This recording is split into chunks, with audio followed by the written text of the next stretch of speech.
In this video, I want to talk about, in 2021, should you still be buying bonds? If you want to know more, if I'm bullish on buying bonds this 2021, you have to check this video out.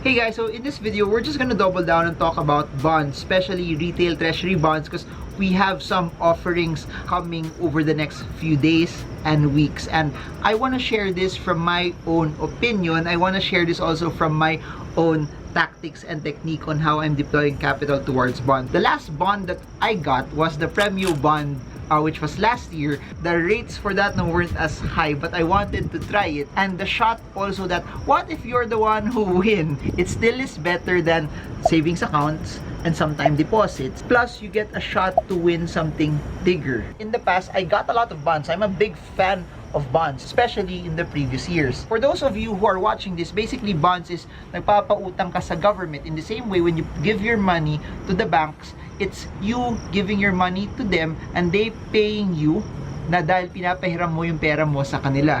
In the same way, ganun din yung government bonds. Meaning, kailangan ng government ng pera regardless of what they want to use it for construction, for aiding in this pandemic, regardless of what it is. Bonds are there. It's an avenue para maka-raise ng pera yung gobyerno para sa mga projects nila. Bonds are good. Bonds are safe. Bonds give you surety that dahil yung gobyerno yung nangutang, babayaran nila yun. Kahit anong mangyari, when you get a retail treasury bond, for sure, they will pay it. For sure, it's guaranteed. For sure, you can sleep well at night because your money will be there. Kung hindi nyo pa alam kung ano yung bonds, lalabas dito. Ang dami ko ng mga videos na nagawa tungkol sa bonds. Lalagay ko sa link below yung videos ko about bonds to give you more details on what it is. We are in February 2021. Okay ba bumili ng bonds ngayon? So bonds still is safe. Bonds is still a good investment that will give you passive return over a stretched period of time. However, over the past few years, the interest rate in the Philippines have started to go down. Meaning, as rates are going down or have gone down, yung pera nyo na pwede nyo kitain from bonds, mas mababa din. Even if you are a conservative person that wants to have your money na medyo safe, na medyo secure, you can still sleep well at night, na walang volatility. Oo, totoo, meron lahat yun sa bonds. Pero, meron mga ibang investments that will give you a return higher than that. We have a lot of digital banks also that give you a higher rate of return than that already. So, think about it that way. You have also Pag-ibig MP2 that is also guaranteed. Tapos tax-free pa. So please remember this sa bonds, meron kayong 20% na withholding tax every time na kumita kayo. Compare mo yun sa Pag-ibig MP2, wala kayong binabayaran na taxes doon. You need to take that also into consideration. If you will let me rank it, probably mas gusto ko yung mga digital banks that give you a higher interest rate than bonds. Then I would also pick Pag-ibig MP2 because it's tax-free and it would give you a higher rate of return. And yung maganda sa Pag-ibig MP2 kasi hindi nyo siya napapansin eh. Pag linagay nyo, hindi nyo pwede tanggalin, kailangan nyo hintayin na after 5 years. So meaning, napipilitan kayo na maglagay ng pera, tapos bukod sa napipilitan kayo na maglagay ng pera, hindi nyo siya natatanggal. If I buy preferred shares ng mga companies na listed sa stock market, I will still get a higher return. If you've been watching my previous videos, 899 Holdings, plus 5% na dividend yield, tapos less 10% tax. Pero totoo naman, pag nag-preferred shares kayo, may risk yun. Kasi pwedeng magsara yung company, pwedeng hindi rin kayo mabayaran doon sa perang linagay nyo. The greater the risk, the greater the reward. The safer the investment, the smaller the reward. That's why, ganun din. Pag nag-invest kayo sa preferred shares, gagamitan nyo na siya ng fundamental analysis. Gagamitan nyo na rin ng konting pagsasaliksik at pag-aaral to see that, okay, nag-invest ako dito, kaya ba niya talagang bayaran? Kaya ba talaga niya sustain yung dividends na pinangako niya? Is it actually possible na mababayaran pa rin ako hindi lang this year, pero sa buong tenure na preferred share na yon? So you need to ask those questions. Ano nga ba yung negosyo niya? Meron bang threat na baka hindi niya ako mabayaran? Because kung meron threat na hindi kayo mabayaran, di baka it might be better to go for bond. Pero, that being said, kung hindi maganda yung company to begin with, dapat di kayo nag-invest kahit preferred share yan or kahit common share yan. Pero dahil sa pag-analyze nyo, tapos nakita nyo na may risk na magsara, pero parang mukhang hindi naman sila magsasara. And that's where preferred shares might be better also from a yield perspective. Pag inaral nyo, sound naman yung company, mukhang di naman sila magsasara. Although may risk, pero tingin ko unlikely na magsasara sila, di mag-invest kayo sa preferred shares. So, between the retail treasury bonds versus the preferred shares, I would pick the preferred share route because at the end of the day, ganun din naman eh. Hindi ako mag-i-invest ng pera na hindi ko tanggap na mawala eh. So, kung tanggap nyo yun, di mas okay because you get a higher rate of return also. Ganun din eh. I can also buy common stocks that are giving me a higher rate of return eh. And kung napapanood yung mga previous videos ko, ganun din. Globe, PLDT, Meralco, SPC are giving me a higher rate of return. Oh, totoo, may volatility na yan.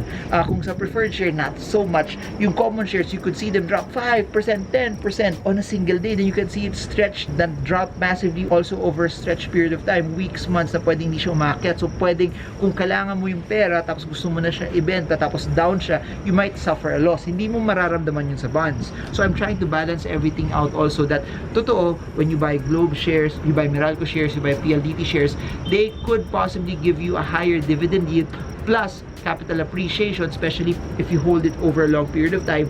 Pero yung problem doon is yung volatility. Kung hindi nyo kaya yung volatility, hindi nyo kaya yung ups and downs, mas pabor ako dun sa bonds. Pero if you're asking it from my perspective, kasi kaya ko yung volatility, pinag-uusapan nga natin Bitcoin, pinag-uusapan natin Ethereum, nakita natin massive drops downward eh. How much more kaya kong i-contain, kaya ko yung volatility ng mga common stocks sa Philippine Stock Exchange. So that's what I'm saying. And that's why I'm not so excited about it for 2021, primarily because the cash flow or the return that I would be getting from it is not so high and it's not so attractive anymore. Tapos meron pa tayong REITs. May REIT pa. Even for A-REIT, no, you can already project na, oo eh, may tenant sila for the next 5 years eh. Oo, halos fully occupied sila eh. So kung halos fully occupied sila tapos may tenant sila, bakit ako matatakot? Tapos makakuha pa ako ng mas mataas na yield compare sa bonds na to. So bonds are safe, bonds are good.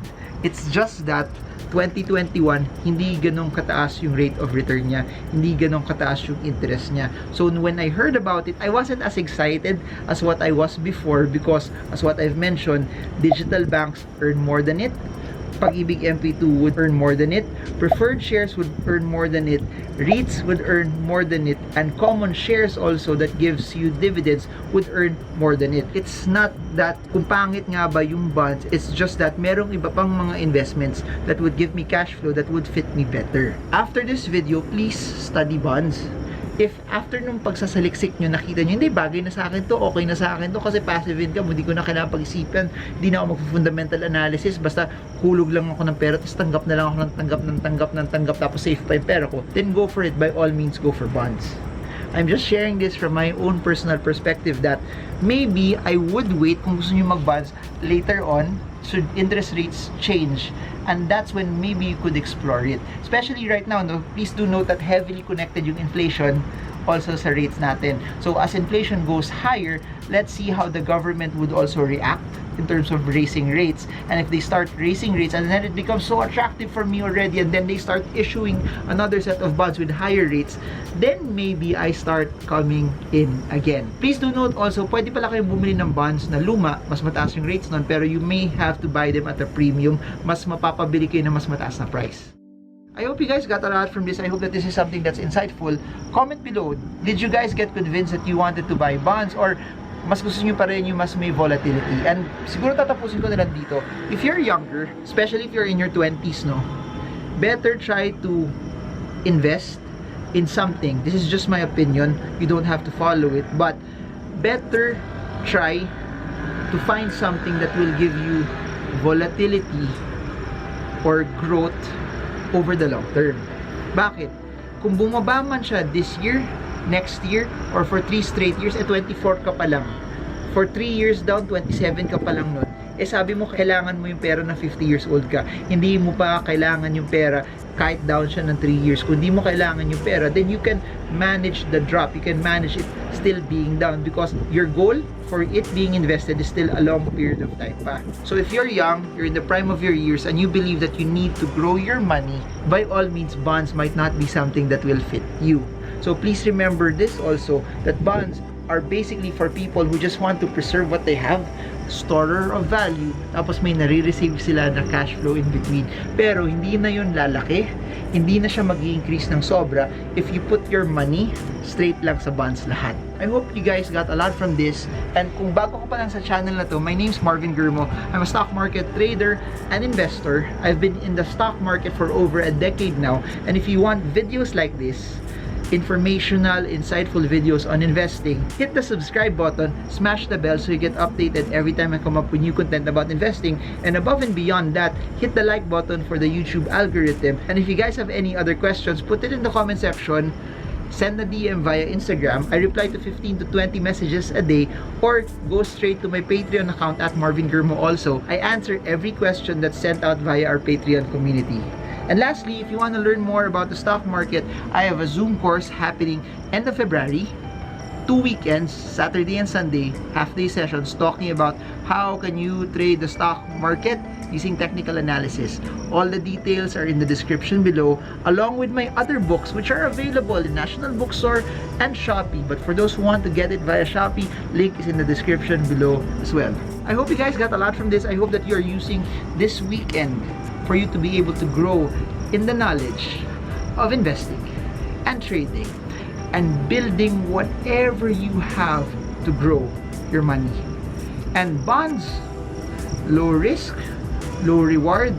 It fits certain people, but for me, 2021, baka hindi muna until the yields and the interest would be something that would interest me. So that's it for now. Marvin Germo. I hope this video helps you trade well, trade strong, trade smart. See you all again soon, guys, and God bless you all.